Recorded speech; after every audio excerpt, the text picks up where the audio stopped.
नमस्कार, मी सुद्धा महाराष्ट्र खबर न्यूज मध्ये आपल्या सगळ्यांचं स्वागत। शिरूर तालुक्यातील कोरेगाव भीमा येथे पोलीस चौकीच्या अगदी जवळ सुरू असलेल्या अवैध मटका अड्ड्यावर स्थानिक गुन्हे अन्वेषण विभागाने छापा टाकत मोठी कारवाई केली। दिवसाढवळ्यात सुरू असलेल्या या प्रकारामुळे परिसरात आश्चर्य व्यक्त केलं जात आहे। मिळालेल्या माहितीनुसार वडू रस्त्यालगत खुशबू पान शॉप समोर एका हॉटेलच्या शेडमध्ये कल्याण नावाचा मटका खेळवला जात होता।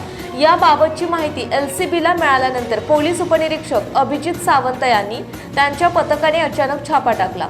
छापावेळी काही जण कागदावर आकडे लिहून मटका खेळवत असल्याचं आढळून आलं। या कारवाईत पोलिसांनी मटक्याशी संबंधित साहित्य आणि रोख रक्कम असा सुमारे 1 लाख रुपयांचा मुद्देमाल जप्त केला। या प्रकरणी मटका चालक, जागा मालक आणि इतर सहभागी अशा एकूण 12 जणांविरोधात गुन्हा दाखल करण्यात आला आहे। अरुण वानखेडे, दत्तात्रय कान्हूरकर, ज्ञानेश्वर थोरात, अविनाश शिवले, विराज आलम, कुंडलिक राठोड, सोमनाथ माने, वसंत सुपेकर, परमेश्वर शिंदे, श्रीमंत आबा पाटील, दत्ता वारघडे आणि राऊत मामा अशी आरोपींची नावे आहेत। विशेष म्हणजे हा अवैध प्रकार पोलीस चौकीपासून अगदी जवळ सुरू असतानाही स्थानिक पोलिसांना याची माहिती नसल्याचं समोर आलं। त्यामुळे स्थानिकांमध्ये प्रश्नचिन्ह निर्माण झालेत।